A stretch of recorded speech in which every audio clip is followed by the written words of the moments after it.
Welcome everybody, this is your strategy wolf, and welcome back to Strategic Command, but welcome you guys new to World War II War in the Pacific. As announced in my channel news, if you haven't seen this yet, I would always recommend you to have a look over there. I was planning to do this as a little bit of a filler, let's say, until I have a new multiplayer match back here. Today we're doing single player since this game is brand new, came out yesterday, and I really want to have a look into that game together with you guys. And this is actually also for me my very first time looking at it. I just installed it, and at first I was thinking maybe I'm doing some more research, reading the strategy guide and so forth, the PDF. But guys, I couldn't wait anymore. I just want to jump in, and I will potentially before multiplayer campaigns or even a deeper campaign. But for this very first attempt, I want to jump in with you, and that's what we're gonna do. So we're gonna do a single player. So much some more words about the War in the Pacific, since I've been waiting for this game essentially for a very long time. I've been observing after action reports of what is it called again, Matrix Games War in the Pacific Admiral's Edition, which is, from my point, how I observed it or perceived it, an insane game. I feel like that it's displaced like half-day turns or so forth, and you have to basically take care of every single ship and cargo and convoys and so forth, and I think you can even set up the levels of light levels of the air crews you're using and so forth. So insane level of detail, insane great depiction also of the war. It was really amazing to read it, but I don't see myself playing it so soon or find the time for this level of dedication. So I was really excited when I heard Strategic Command is bringing it, since I really always feel like Strategic Command is, for me personally, the sweet spot of World War II simulation versus simplification. And the rules of Strategic Command are always quite simple, even though of course the experts always tell me more stuff that I haven't heard before, and I can still learn after, let's say, 5 years of Strategic Command gaming. However, it always creates a very dense and deep atmosphere for me. So therefore let's see how this is going to be for us, how this is going to develop, and let's have a look together. And as you saw, we already clicked on single player. We have apparently 6 scenarios available, from the Day of Infamy to Khalkhin Gol, No More None. This is just 5-day scenario. If you haven't heard of this is a clash in between Soviet and Japanese forces in northern Manchuria that historically happened in 39. Clash or battle, but it never evoked to a real war. This seems to be the days per 10, okay. This is the 75 turns. This is the main scenario, I would say, for the Pacific War. And we have got some more here. The Solomon campaign, okay. Days per turn 15. Marianas, so a little smaller scale, I assume. Days per turn August Storm. That's the Red Army invading Manchuria, alright.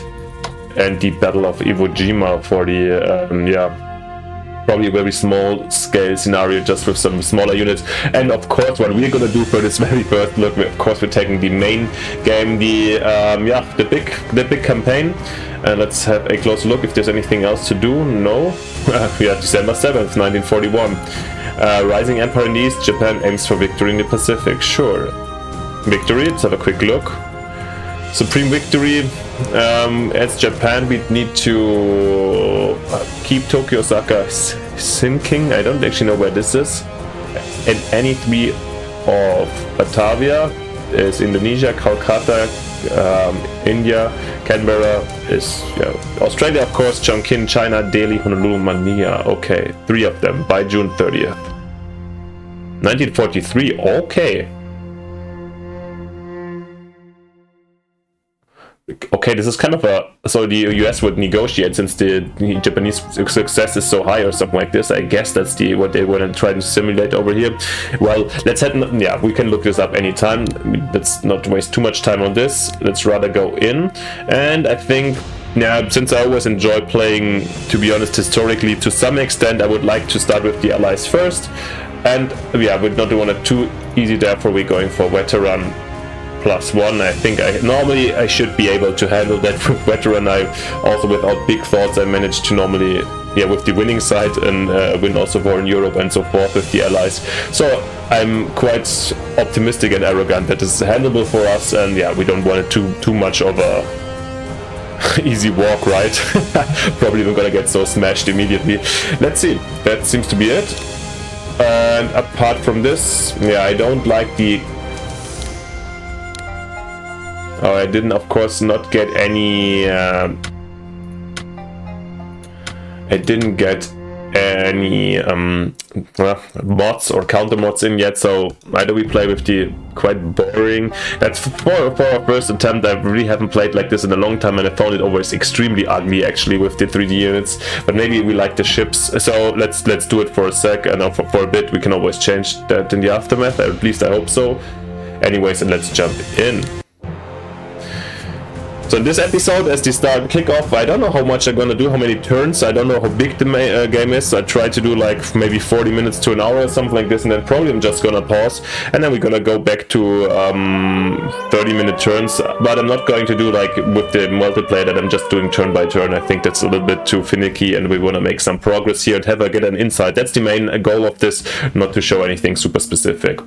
Alright, World War II in the Pacific has begun. Yeah, here we see the Japanese bombers here on the carriers, and yeah, the Kidobutai, the main force of the Japanese Navy here doing Pearl Harbor basically. We see we have apparently 4 battleships here with half strength in the harbor of Honolulu. And yeah, 2 are gone already. Oh, that's interesting by the way that we seem to have airfields. That's, I guess, a new concept I haven't seen in the old games. This probably is a good idea. Okay, here we see the Chinese conflict that's already ongoing since 1937.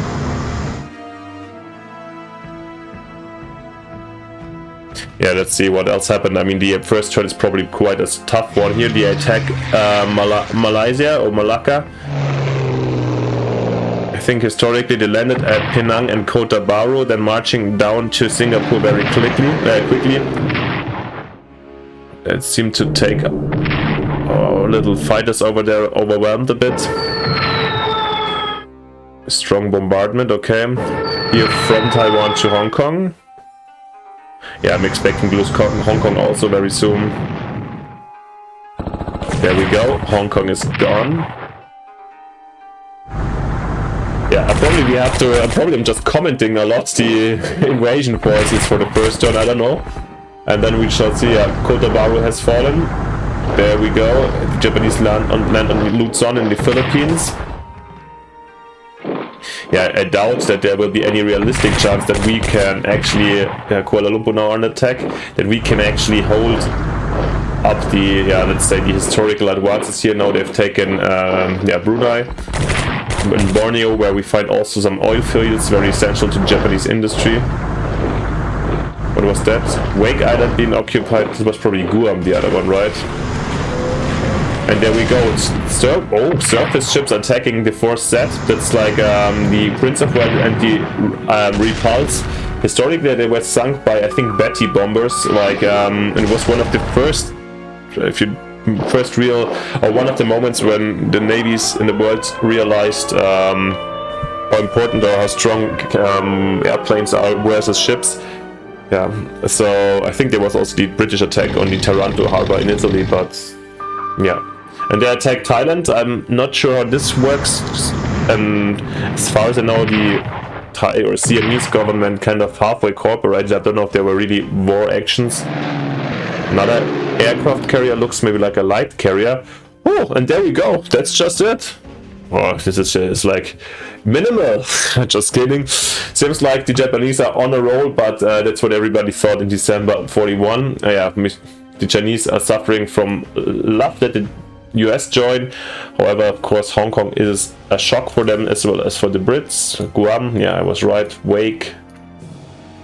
Alright, there we go. Brunei surrenders. That was quick. Are they taking the oil fields immediately? Hong Kong surrenders. Sarawak, okay, yeah, their old oil fields are taken. Okay, Brunei is up here and that's Sarawak. Okay, sorry for the misinformation, but I think it's handleable. Okay, Thailand comes to an agreement with Japan and joins the Axis. Okay, that's probably the more historical way it went. So probably from Thailand they will definitely threaten Rangoon here in Burma, where we have to definitely build up some defenses. But yeah, let's take it slow. I'm pretty sure we will get some information first or some ideas. The US industry mobilizes for war. Yeah, that's obviously should be our great advantage. Burma's forces deployed for battle, okay. The US Marines mobilized at Pearl Harbor, alright. Thailand deploys the Payap Army Corps. And panicking Singapore's Japanese forces at once through Malaya. Yeah. I don't know how big our chances are, like how much resistance we can show in Singapore, but I would definitely reinforce, I think, if I can a bit. Yeah, Philippines also a bit in panic, and we see USSR sending aid to Communist China. Raiders disrupt Brunei. Alright. And yeah, the Prince of Wales was sunk as historically, and the Repulse too. I think historically the Repulse came through and made it to some repairs. I'm not 100% sure. Also the California, Arizona, West Virginia are gone. Yeah, a lot of things have changed. Yeah. And there we go. We're slowly getting started. Generalissimo Chiang Kai-shek from the nationalist Chinese. With Japanese forces threatening Burma and potentially India, it is strongly recommended that we send some forces to assist the British in this theater. Were Burma to fall when flow of supplies we receive from the Western Allies would be threatened, and if the Japanese were to advance far into India, then it could lead us to losing all of our foreign aid. The result would be disastrous. Recommendation: send forces to assist in the defense of Burma. Alright. Probably more in north, but no problem. Australia. Prime Minister John Curtin. Our citizen military forces will mobilize if Axis forces land in Australia, or if enemy naval vessels or amphibious transports approach our shores. Units will mobilize to defend the location if it is threatened as follows. Darwin, Sydney, tank unit, okay. Following will deploy half-strength Perth, Canberra, Melbourne, Brisbane, okay. Note that enemy movements may not lead to the mobilization of all of these units, as they will only mobilize if their own area is threatened. Okay, good to know they have some defense, but yeah, of course, we rather have them not land. Immediate prospects for winning the naval war. Japan has a large and powerful navy consisting of 2 super battleships, 7 battleships, 8 cruisers, 5 destroyers, 4 carriers, 1 escort carrier and 2 subs. Some of these are not yet deployed for action, though all soon will be. Especially I think the super battleships, the Yamato and Musashi, I think they were not active already in the beginning of the battle. I don't know when they saw service. I would say mid-42 after midway, but I'm not sure. Yeah. This navy poses a significant threat, yet Japan's advances cannot be allowed to go unopposed. Together with our allies further west, we must endeavor to draw the Imperial Japanese Navy into battle on favorable terms to shatter its offensive potential while we prepare for our own counterattacks. Alright. Invest in research to increase our economy and improve our armed forces. Check the production queue while the purchase screen to view forthcoming allied reinforcements. Sure, that's important. Refer to the strategy guide to further information to help inform your strategy. Well, this is what we're arrogantly ignoring. Yeah, but of course we're gonna win this. President Roosevelt desires that a blow be struck at Japan, and soon. The most desirable way will be to bomb the enemy capital. To effect this, all you need to do is move a US carrier as close to Japan as the icons show on the map. There are approximately 24 hexes from Tokyo port. Okay. This then will trigger the launching of Lieutenant Colonel James Doodle's bombers, who will bomb the Japanese capital before flying onto China. Okay. In addition to inflicting a small amount of damage to Tokyo, the consequences of this raid are expected to be a boost to our national morale and even a greater blow to Japan's. The only risk is to the carrier involved, as it will have to end the turn near Japan, therefore providing it with an escort is vital. The president leaves it up to you to organize this. Alright. Doolittle's bombers are not directly represented in the game. The raid takes place in Japanese turn, and Changsha must be in Allied hands for the raid to occur. Okay.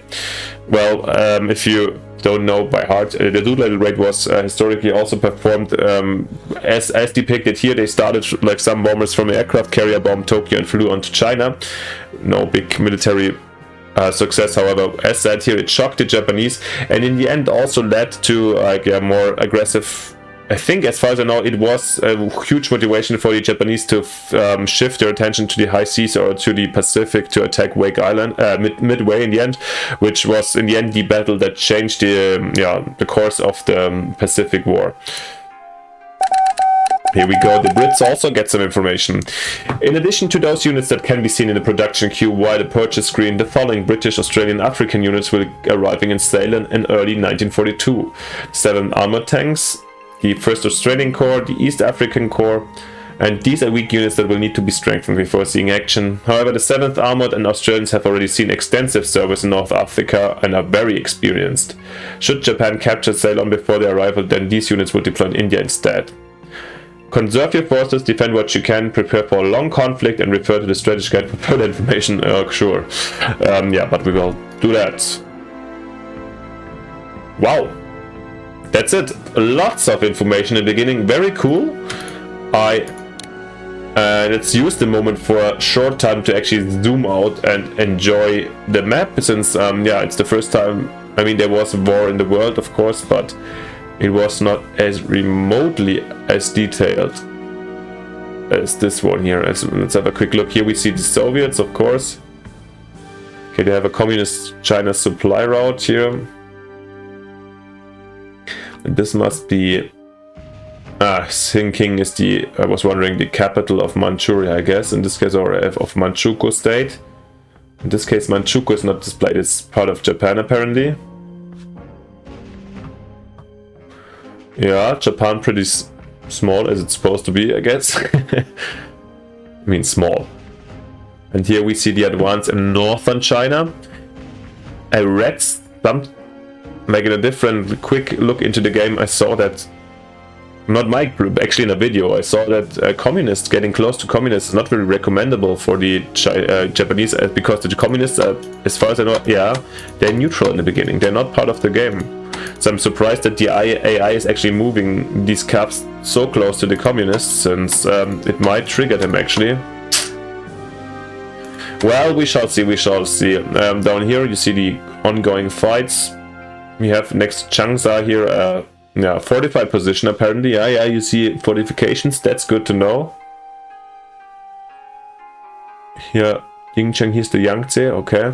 I'm also absolutely not an expert in the Chinese conflict, to be honest, of World War II. I could roughly say where the front lines were, and I think they pushed them even back here to Chongqing. But, yeah, we hopefully can avoid that happening. I guess what we saw was Changsha is the place where the Doolittle raid has to go. Okay, and this is the Doolittle raid range. I mean, this is actually really deep in Japanese territory. We have to have it would be nice to know, once we want to perform this, where the enemy's fleet is before we perform this very raid. Okay, let's check India over here. Interesting that Goa or Portugal is being displayed. I have no idea what the function of Portugal will be. Australia, British Empire, okay. There's a convoy route.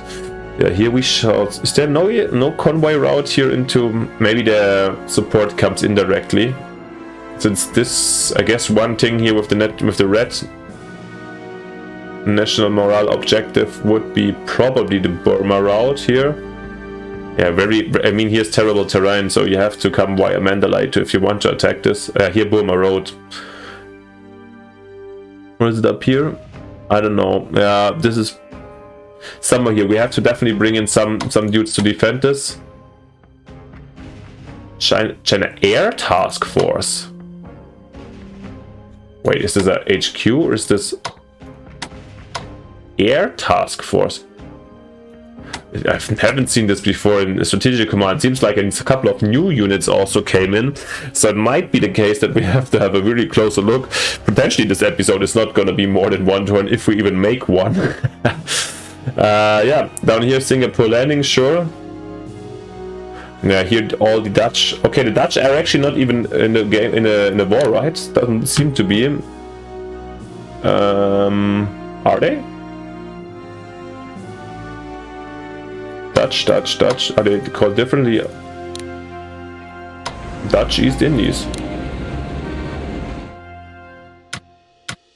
Okay, maybe they are in the game already. let's have a quick look. Okay, we have, wow, Burma, Canada, Nepal, France. Yeah, Philippines and US. So we can build tons of stuff. China Air Task Force, wow. Do the US also have air HQs? HQ? No, it's just as the Air Task Force is just a separate nation. I'm a little bit surprised what the intention of this is. Maybe depicting these flying tigers or so forth, these foreign support. Not sure. Okay, the Dutch aren't here. What happened to the Dutch? Why can't, maybe they can't build?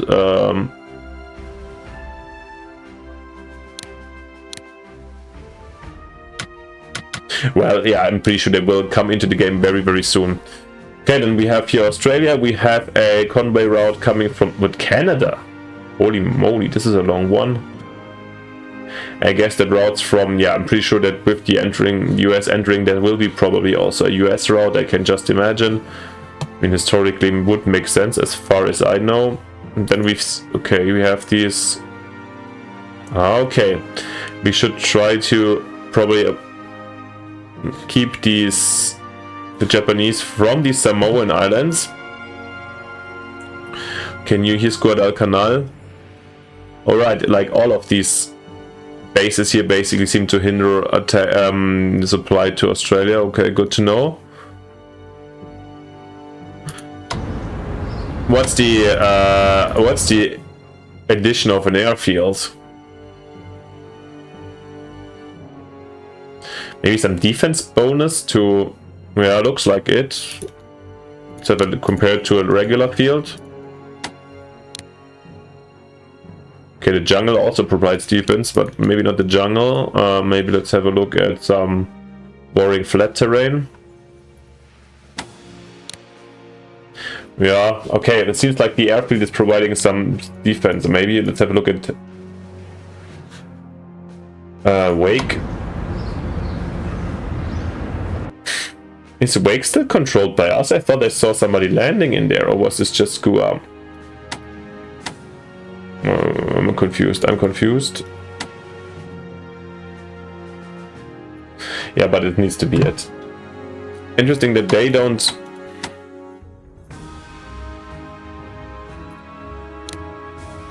Yeah, I guess it's the defense bonus. I don't know. Maybe it's also some range bonus. How can we compare? I don't know. Yeah, let's waste not too much time in details. Maybe let's just jump in, because this is anyways a trial and we're not fighting any serious opponents, so apart from a strong AI, so potentially I'm gonna get an ass kicked. No. Yeah, let's get started, and it's always find it nice to have some kind of order. We have basically no real income right now to spend, so we can mostly move our units. We have 100 with the communist Chinese and 125 with the regular Chinese. Can we get something out for 100? I think in this case I will immediately invest here also in some research, and with these researches already on the go, with fighters not really being or aircraft not really our thing over here. And we should definitely go here for production industrial. Let's spend one chit in industrial, leaving us with 45, so we can't use that at all. And with the Chinese, oh wow, here is way more expensive. Well, we could afford one chit here. But also here we would need this in the end. Probably it's smart to also get some anti-aircraft. Anti-tank weapons, Since there might be some light tanks also in China. Let's have a look at the situation first. Okay, with the communists, basically we're not at war, we can just move them around. Yeah, in this tiny ass area. In this case I think we can keep them where they are, that's okay. And here we have, I can see it, have a look at the Chinese. Here we have an intact core. This one is a garrison. It can't be, okay, it can't be stronger.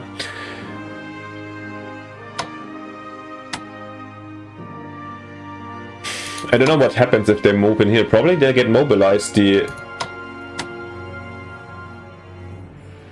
communists.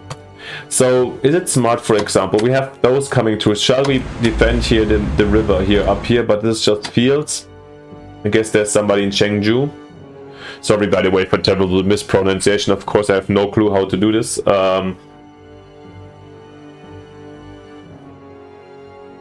My Chinese knowledge is really limited. Sorry, guys.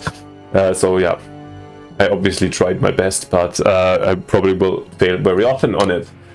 Okay, so 22nd Army in Lanzhou. I think we won't need that one back here. And this is the partisan map, but I really sincerely hope that we're talking about Chinese partisans here and not then suddenly they switch to the communists.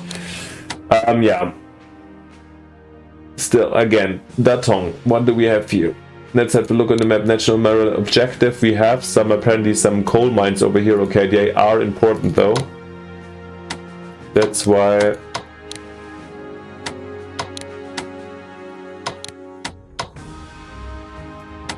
Mountain.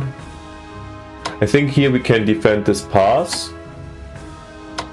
For the moment, okay, these guys they stay here in Datong, that's okay. We should keep this. Then the garrison here tries to man these fortifications so they're not lost. These boys here are going to defend this pass here or get some reconnaissance, that's good. Then we shall field. The question is really if we want to go in this position. Or rather Liu Yang. It's Liu Yang probably, as you were probably seeing me last play American Civil War, probably the settlements, unlike American Civil War, provide some defensive bonus. Yeah, so street fighting is a thing. Appreciated by everybody. Oh gosh. Oh my god, was this bad. Well, I told you guys it's gonna be tricky. So at least we're keeping the river position. I knew there was somebody, and apparently also we still have a ambush system going on. That's clarified right now. But I didn't have any aircraft or anything to get some recon over here. So yeah, let's just in this case move everything a bit forward. At least we are holding the river crossing right now. That's good to know. Yeah, and these boys, these are corps. Okay, four guys are army, and these are corps. So armies are probably the more offensive unit. Yeah, this is basically worthless. Like here, Hubei, right? There's nothing, no resources. We don't need to protect this too hard. Let's maybe keep this corps just around here. Yeah, that's okay. Then let's see how our defensive down here in Changsha. I probably want to get our... Yeah, we definitely have to defend here a little bit in the mountains. This should be clarified. Okay, since we do have... I think we can try to afford some kind of slow retreat back here. We definitely will bring the HQ to Changsha. The artillery... It's artillery, yeah. Can be stationed here in the mountains, so we can provide some defensive fire if we need to. The mines are being definitely defended, yep. Kind of wondering if the mines are the best spot. No, let's rather go here to the mountains and see if we hopefully can entrench some over here. Well, it makes us a little bit vulnerable, of course, down here. Let's have as they told us, let's have a quick look if there's anything incoming for the Chinese very soon. In March, some pioneers, okay. So not really. So we've got to live with what we have or buy new stuff with the Chinese. But it's okay. Yeah, here we have fortifications to Nanning. Oh, here's also a communist base. Yeah, this is... the communist bases still confuse me a bit. What are we going to with the 44th Army?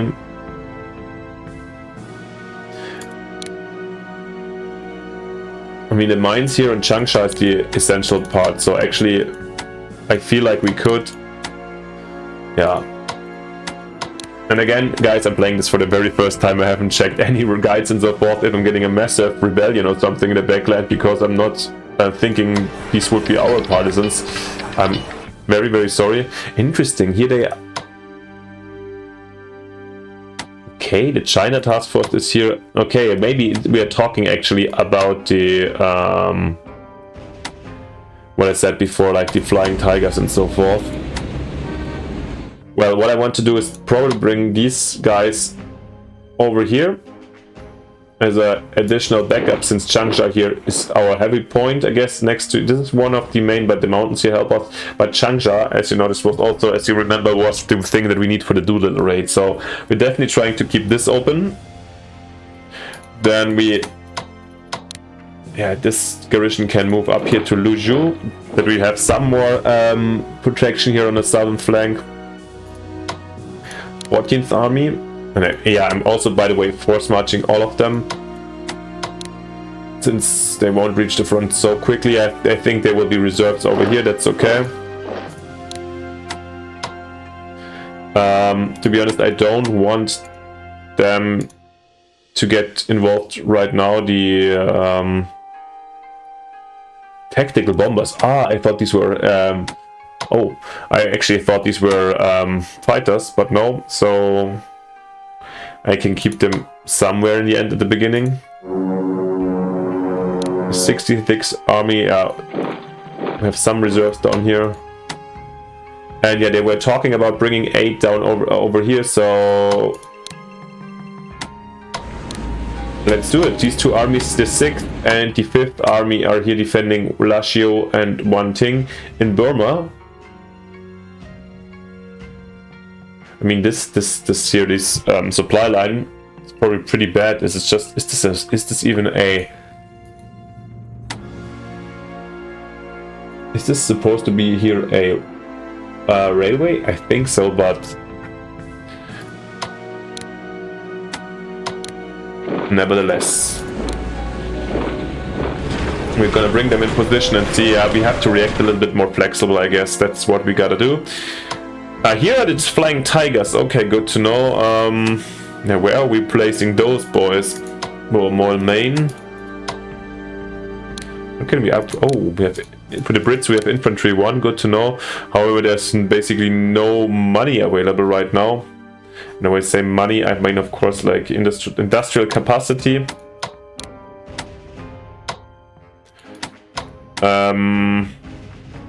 Yeah, I don't know how quickly they can come up to Mandalay. I think we definitely need some reinforcements there.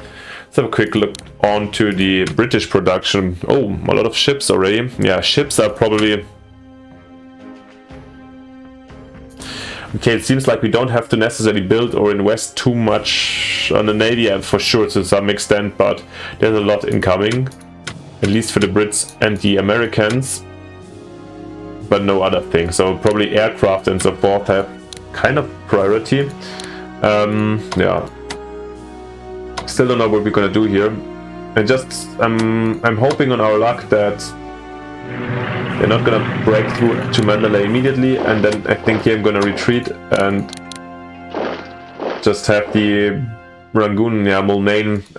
There was no reason in defending Mulnane on this side of the river. We just bring them to Rangoon and hope that we can somehow... well, here is our bringing reinforcements from India very soon. But there's not too much right now. I mean, we heard that there were reinforcements from Eastern and Northern Africa incoming at some point. That's our big hope right now. And apart from this, I have a strong feel. Oh, here, Fuzhou. I cannot be upgraded. Does it make sense to actually defend Fuzhou? Yeah, I think so. Actually, they have supply 5 and going back and forth and having... I'm getting them out. They could force march to Gansu and potentially bring it's an army, right? I mean, armies bring them somewhere in this direction could be helpful. At the same time, being in the back over here and something that has to be, but also here they have aircraft and so. I don't know. I convinced myself. Actually, if it was a core, I would have left it over here, but an army is too powerful for me. We shall see. Yeah, that I don't want to risk it and rather have it here in this strong possession over here, and then from here we can see what we want to do and how we act. Exactly. Alright, China is done. Then we did kind of India and Burma already. Then we have the situation over here. Well, these Far East fighters, I would love to ask. Yeah, let's get them out. They have no chance of survival over here. And I will also keep them on the ground so they won't really show up. Let's hope there's no invasion, and then maybe I bring them over here to support our Burma defense next to Singapore. Yeah, I think, as I mentioned, I would like to invest everything in the defense of Singapore. And these guys can stick here. And these guys will stick in Kuala Lumpur, and there we go. The 15 MPP already being invested. What do we have here? The Electro Destroyer. Let's get out of here. And yeah, maybe if they really want to land on the other mans, they have to take them out first, or maybe some extra protection for the fighters. Yeah, I mean, I guess if the Japanese want to take something out in this phase or at the first turns, it's not about us defending correctly, it's more like what we can offer or what they want to choose, because I think they can take out everything with the right, depending what kind of forces they want to dedicate for these actions. So yeah, what I didn't see happening too much was attacks down here on the Philippine ships, right? And because we're now taking care of the Philippines, we've got the South Luzon Corps. Yeah, you're definitely gonna defend Manila, and yeah, these boys here stay in Corregidor. I've never been to the Philippines. Actually, I've never heard of this place necessarily. Is this just a base for the Marines or the US Navy or something like this? Let me know if you have some clue. I don't know. These guys here, I retreat. Maybe you have some more Clarkfield. Clarkfield I've heard before. Is there anything where we can bring them also in 5? Yeah, here's 5 supply. Here we can fill them up next turn if you need. Yeah, this mine has to fall anyways, and this is too strong. So that's what we're gonna do. Then we've got the sealed submarine. It would be kind of lovely to take out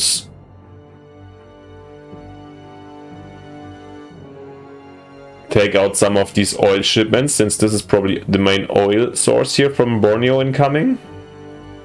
Are we really? I think the Dutch are not in war yet, so this is the next step. Here's a Japanese sub. Maybe I'm gonna try to carry the war more closer to them, and with a little bit, I mean, this is just a strength 5 sub, so we have to fill it up. Maybe the idea for this one is to hunt a bit, and then we retreat it to, best case, if it survives, and then fill it up again. I mean, the submarines have been playing a huge part in the American or US Marines Navy strategy to hunt down, and the Japanese had really problems with it. And the Japanese subs were more meant to attack, their doctrine was to attack more the Navy ships instead of the convoys, while we are trying to, of course, take out more convoys. By the way, if I'm telling you anything that is just like superficial knowledge or wrong, utmost wrong, let me know down in the comments. I'm happy for this.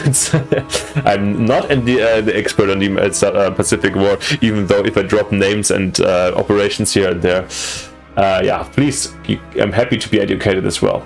What I'm trying to do over here is going here, since this is kind of a joke point, and maybe if there's like transport ships coming down to bring extra troops in these areas. Maybe we can hit them with it. However, probably the no from... maybe I should have stopped them being on hunting mode, yeah. Well, too late. What else do we got? We got the John D. Ford destroyer. Yeah, I mean, there's somewhere also these, like, there was an aircraft carrier around. And we've got the Houston heavy cruiser. I would love to probably get them out here to lie. I mean, they're probably gonna land here also. And yeah, if it's historically ongoing, then they will build here in Rabaul their main base. So maybe this is actually not, I don't know if how historically it works. Here's the Japanese, so maybe we should bring them more like, yeah, to Western Australia. Yeah, I think this way is probably too full with enemy forces, and these are not really capable of defending anything. So let's try to... How fast can we go with normal speed?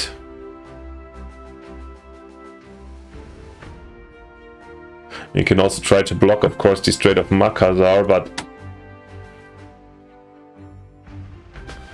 we are still, like, it will take them one more turn to land anywhere here around, and then I don't know how quickly they can take out, how much Dutch resistance will spawn, how many of these harbors they can take over in first turn.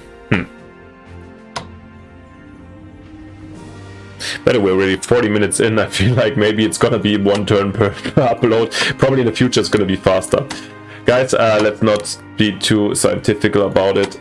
Let's head out, and that's okay. You're securing the situation whilst these light cruisers.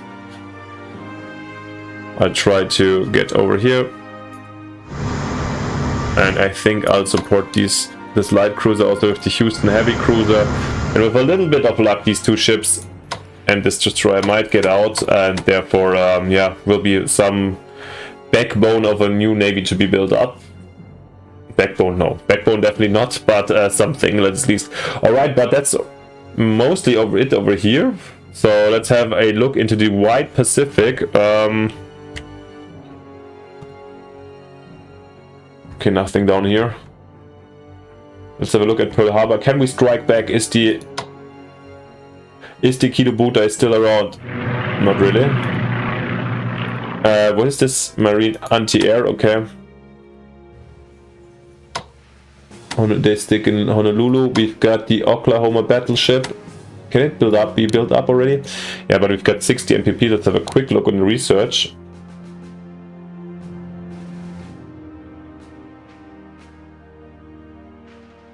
By the way, let's have a quick look overview of our research, because there's things I haven't seen before. Infantry clear, anti-tank clear, advanced tanks, fighters, bombers, naval weaponry for...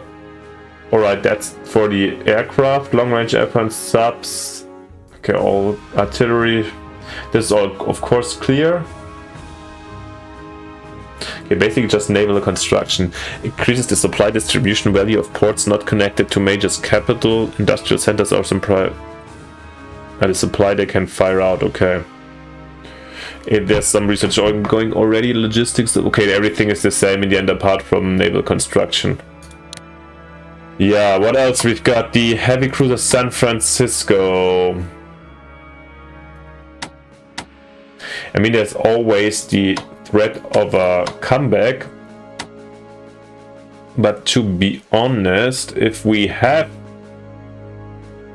the Japanese comebacking with the Kidobuta, at least we know where they are, and in worst case we just lose a bit. So what we got here, this is the Saratoga carrier. It should be, yeah, probably taken up to 10 before we do anything else. I guess this is a turn one thing to do. Yeah, I want this full ready aircraft carrier in the backhand. Question is, shall we invest the 16 over here? I mean, now we also got the anti-aircraft gun, right? So okay, we're gonna assemble here. And I think the destroyer over here in Hilo, just to prevent any annoying surprise landings here in the other islands of Hawaii. Yeah, once again, I think if they come back, they will take out even like more over here, but it is what it is. And like I said, if they spend one more time on the open seas in the Pacific, the carriers can't be anywhere else where they might strike down here. And the Japanese resources are also limited to some extent. But yeah, okay, then let's blow out at least what we can do here. One more in the Oklahoma battleship repairs. Oh, and then definitely, this is, thank God it just costs 4 MPP. We're absolutely going to reinforce the garrison here on Midway, since we don't want to lose that very quickly. I don't know if we have to carry anything up here to Arduk or for the Aleutian Mountains. Aleutian? In German it's Aleutian. I don't know how you pronounce Aleutian. Aleutian, I guess, in English. Let me know. If I mispronounce anything, also in English, of course, not only Chinese. I'm happy for any feedback. Yeah. Okay, basically it's okay that I spend most of my time in China, I guess. Okay, here's Malaya, is nothing to do. And with the main thing we have to do is, or what we have is the 125 MPPs for China. Where we want to do some research. Definitely. And the question is rather, in one of these ones, spying. Spying is going, like, to see some units will be very, very helpful in this massive map, I think. Infantry warfare.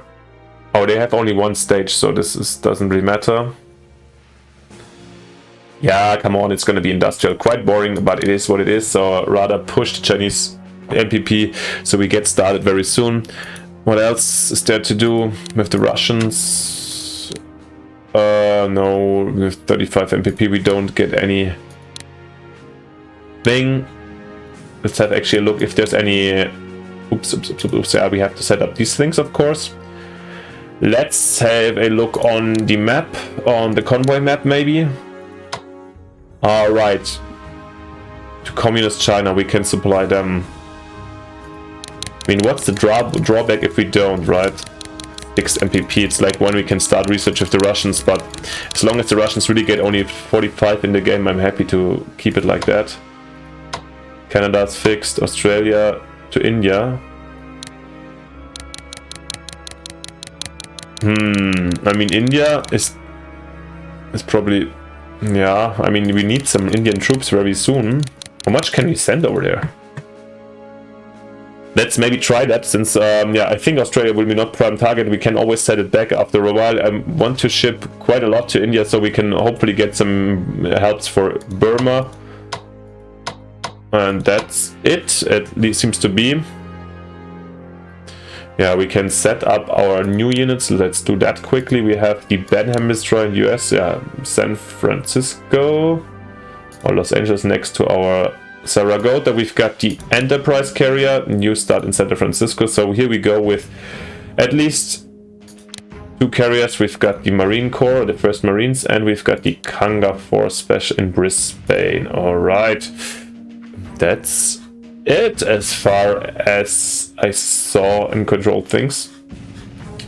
And I guess what we're definitely gonna do is at least one more turn shift and see how the AI reacts to our moves and if there's anything catastrophic happening, since I actually can't wait. Well, let's then simply do that, since we're empty, nothing to do. Let's go! Office of the Secretary of War Henry L. Stimson. General Stilwell is available to command Chinese forces. This is advisable as his presence in China will greatly assist the Chinese in their fight, and he can command any Chinese units that might be sent to assist British Indian forces in defense of Burma. Excellent, that's what we just sent. Sending Stilwell to China will boost Chinese morale by 2,500 points. If you decide not to send him, then he will take up a command in US instead. Would you like to spend 75 MPP? I mean, this sounds like super nice. Yeah, absolutely. This we don't need him in the US right now, and this will be quick help and very cheap, so yes. General Vinegar Joe Stilwell takes command of Chinese units. To be honest, despite all my, I thought I have a pretty comprehensive knowledge of World War II, Stilwell is a commander I haven't heard of. But good to know. Central Committee of the Communist Party of China. It may be useful to prepare our bases in Guangxi and Shaanxi provinces for action. If we do so, then this means that communist garrisons will deploy in all 3 bases. Their activation also means that we entered into conflict with Japan. The presence of Chinese communist units will these bases will have a 15% chance per turn of inflicting damage that when we okay, on any access control resources within 3 hexes of each location. Oh, cool.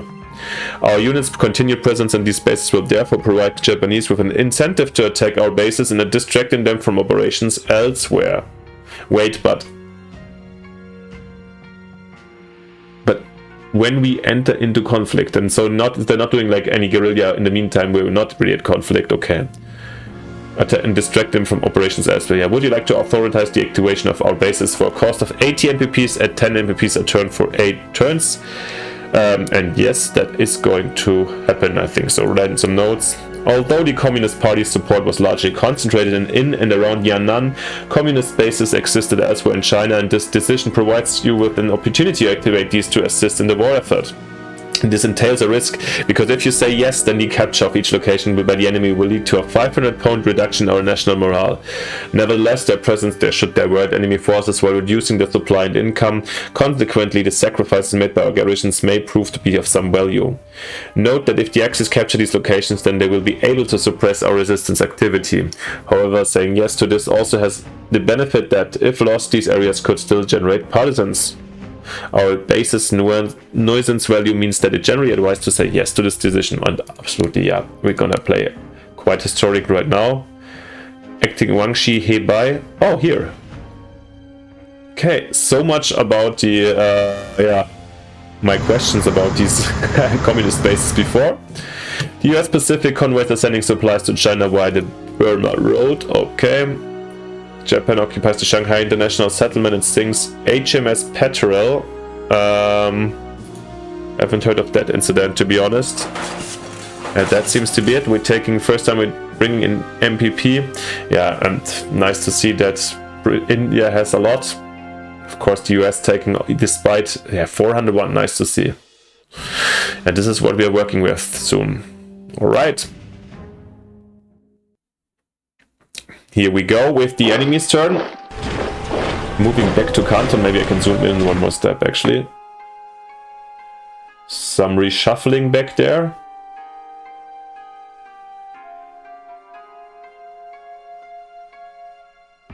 Very peaceful so far, but I'm super scared. Some upgrades over here, but still close to our bases. Interesting. Yeah, will the core here next to Shenzhou get destroyed immediately after our stupid move with the ambush? It's within possibility, I guess.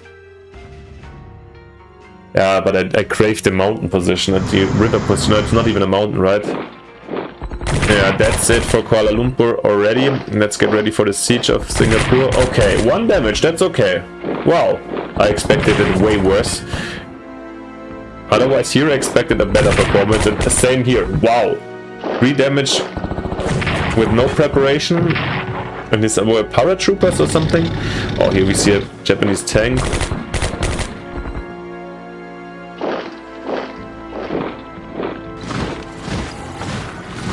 Oh, okay, but there's no follow-up attack on Manila. That's it? Chinese national morale is boosted by the arrival of Joseph Stilwell. US forces arrive in Australia, okay.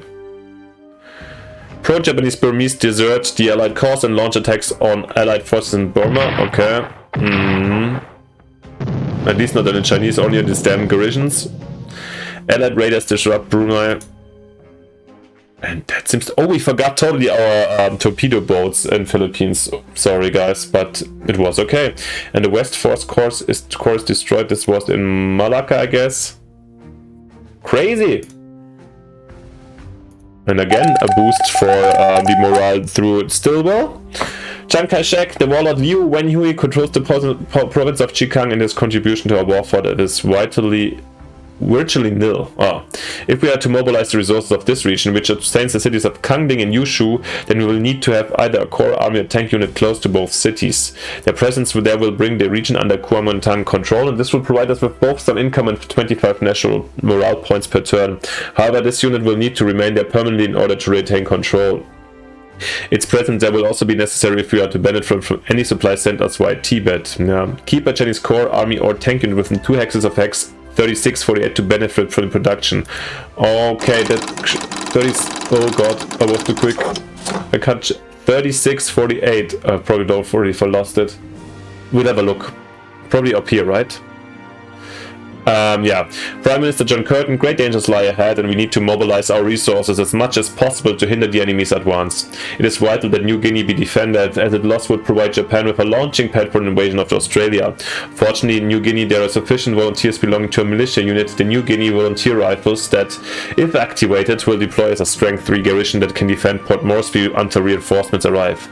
Deploying this garrison unit at Port Moresby will cost 30 MPPs. Would you like to authorize this expenditure in order to mobilize and deploy the New Guinea Volunteer Rifles? Oh, most certainly.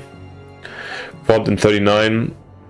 They saw action rescuing survivors from Rabaul before observing Japanese movements on the eastern edge of New Guinea and then taking part in operations against them as the Japanese advanced towards Port Moresby, the so-called Coconut Trail, I think. In doing so, they became part of Kanga Force and assisted in defeating the Japanese offensive along the Kokoda Trail. Nice. Though they were disbanded in 43 years, their numbers had dwindled and it was hard to find sufficient replacements. Okay. Yeah, definitely we're gonna get them. Yeah, sure. Port Moresby is quite important, obviously, over here. Yeah. And we can produce more of those. And we've got a battleship and another sub. Lovely. Wow. I'm surprised of the mildness of basically no consequences in the second turn of the Japanese. Basically nothing big has happened to us. Well, maybe they're just reshuffling, and yeah, we have to wait for further consequences soon. It's definitely not as easy as possible. Yeah, before we do anything else, because I would like to... this is the one. Okay. A core... army or tank. I mean, this is a core, right? So before they can this might be our core to go there. Yeah, if I would have known, yeah, or these boys. No, that's an army. I'd rather reinforce them and have strong. Yeah, I think I'm gonna move these boys back. I mean, we could bring them up to 10 over here, but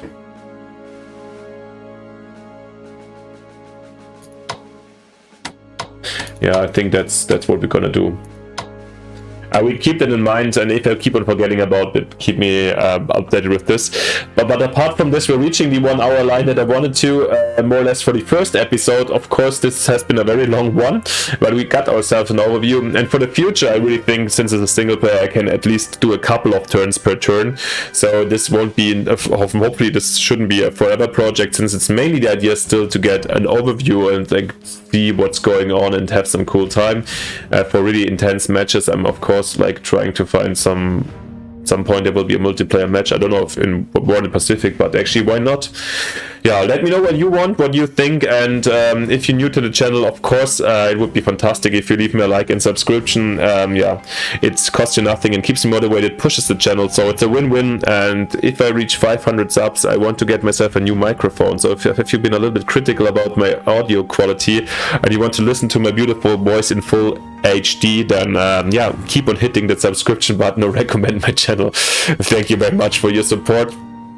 And yeah, then most importantly, see you next time in the next episode when we continue this one. I hope you enjoyed it, and I hope you're as hyped as I am, as you hopefully noticed. See you next time. Bye, your Strategy Wolf.